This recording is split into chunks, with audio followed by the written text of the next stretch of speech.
Thank you for joining me today on the channel. My name is Trent. This is Highway Spec, where we spec out some of the latest and greatest vehicles on the market. And this is something I do in my spare time, so might as well bring you along for the ride today. We are going to talk Rivian. Now, Rivian has been in the news a tremendous amount for their accomplishments and their failures, and it's a startup car company. What do you expect? There's a lot to learn about the process, as many other automakers have found out. So today we're going to spec out the Rivian R1T. It is their pickup truck. Personally, this is how I would do it because I personally have a pickup truck. I do use it as a truck. So we are going to spec out a truck.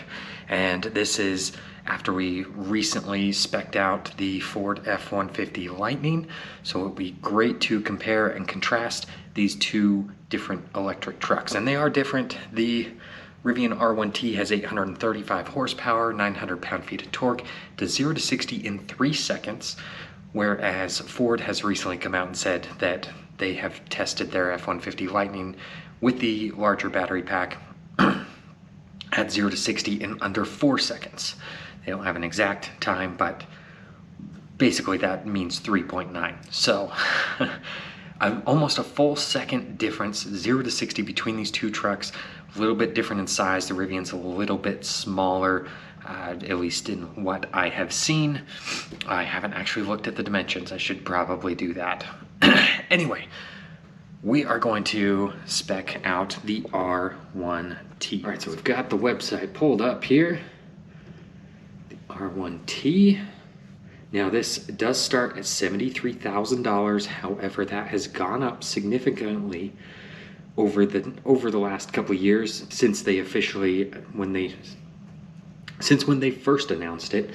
It has gotten a lot more expensive. So let's go ahead and look at and see if it's still a decent value.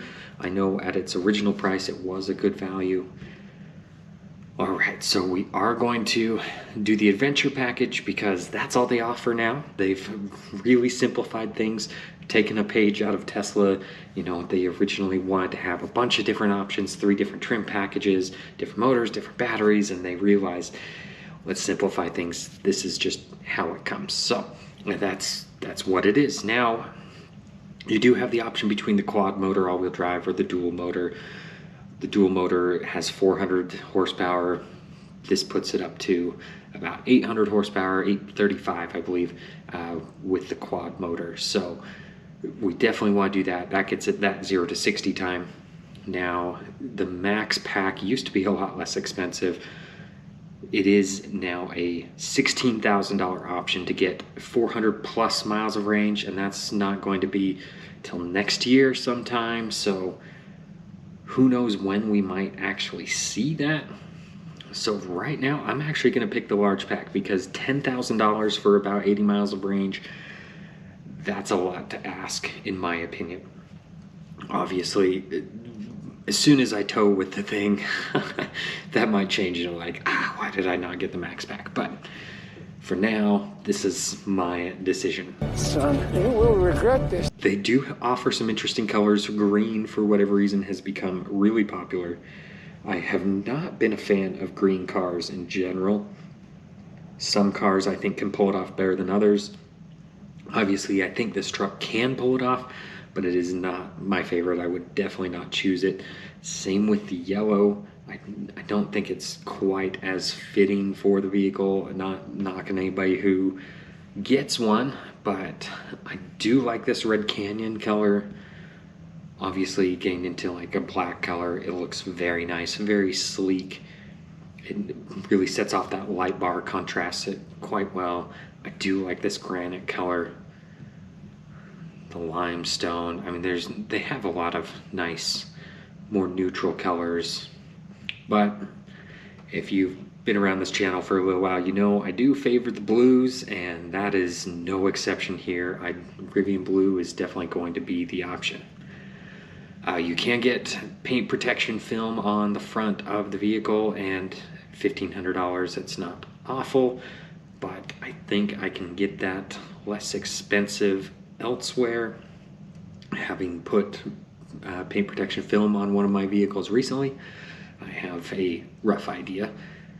Now this is the disappointing part with wheels. You get these advertised ranges, and like with any electric vehicle, you change the wheels, you change the aerodynamics, you change the weight, you change the rolling resistance, all sorts of different things. And so unfortunately, I do like some of these other wheel options, and even going down in wheel size, you do get all-terrain tires, which is what is going to affect that range. And I think it looks great with those all-terrain tires. So the the sport wheels here, obviously you've only lose about 21 miles of range reduction because you're mostly losing out on the weight and a little bit of those aerodynamic look on the wheels.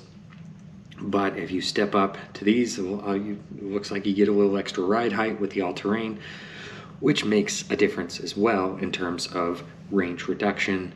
And personally, I think these look really well. In general, I've moved away from the darker wheels, but with this black body cladding all along here, I think it lends itself really well. So we're going to stick with the black wheels, all-terrain tires, give it more of that truck look, you know. And then we've got to get to this interior, because personally, again, if you've watched this channel for a little while, you know a black interior to me is a little bit boring. And obviously it does have a little bit of highlight there in the middle, which is nice, and it does have some texture differences. I do like that. Now this is a really good look. Obviously there are some concerns with keeping it clean, but it does look really good. Now here it looks like we're just getting a different, yep, we're getting wood on the dash there versus the traditional look there. And then here you've got that vegan leather. I do like that dark ash wood, still has that ocean coast white interior. And then I do love that they've offered this green interior, but of all the interior colors to offer, they offer green. I can't get on board with it. Nope. Like I said, I've got to give them props. They offer something that is different, but it's not for me. That's all I can say about that. I think even though the concerns about keeping it clean, I think this is the way I need to go on this interior if this was my own vehicle. Now this is something that just recently hit the news, like yesterday as of recording this. The Rivian Camp Kitchen has temporarily been discontinued. They're trying to redesign it. So that is unfortunate, because I mean, it was a $5,000 option. I doubt the take rate was very high on it, but still, it's disappointing to see that you don't have a kitchen stored here. Kind of a cool thing. So we're gonna, since this is the all-terrain tires, I do plan to use it off-road if I had one of these. So we're gonna reinforce the underbody. And the full-size spare is really nice. At $1,000, it's a pretty pricey spare tire.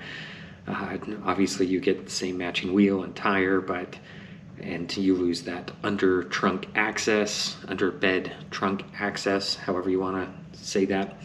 But it is really nice to have a full-size spare. Most of this equipment I've already got or keep in my own truck, so I'm not going to get the off-road recovery kit. The all-weather floor mats probably would be nice given the interior.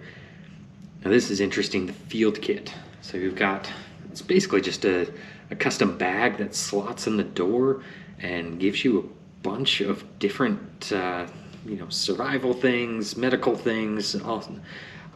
I really like it, honestly. I at one point was involved in a company that did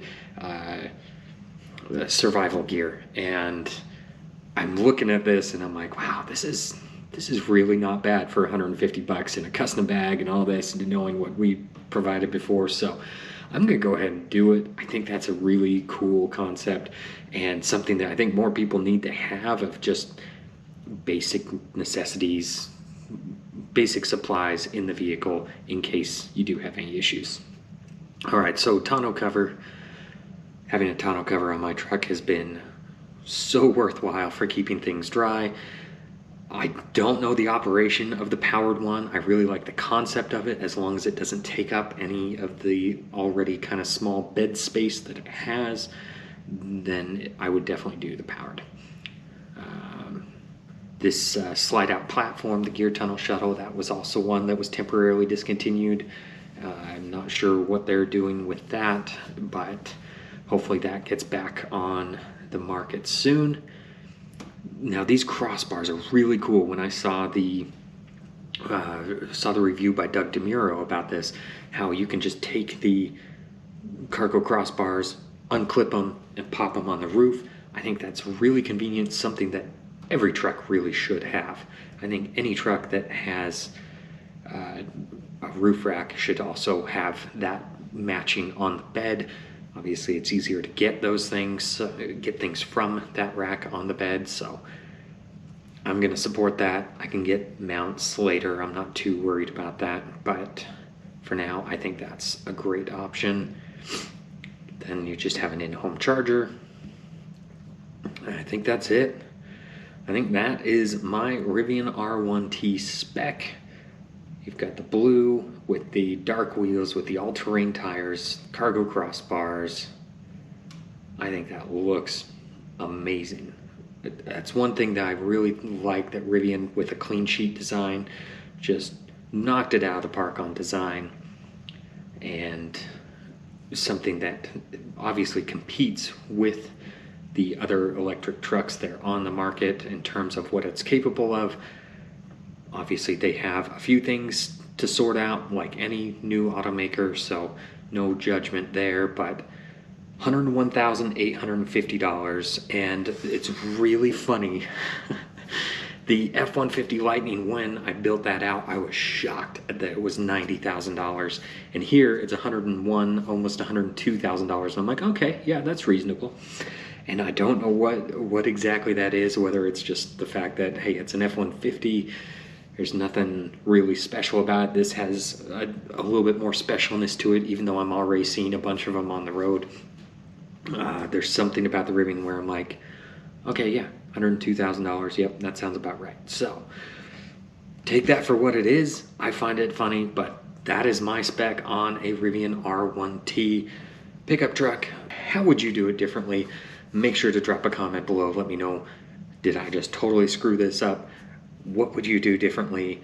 But like always, I have to ask that if you enjoyed this video, make sure to like, subscribe, hit the bell notification, all the things the YouTube algorithm loves, so that they can push this video out to more people, so that I can make more videos for people like you.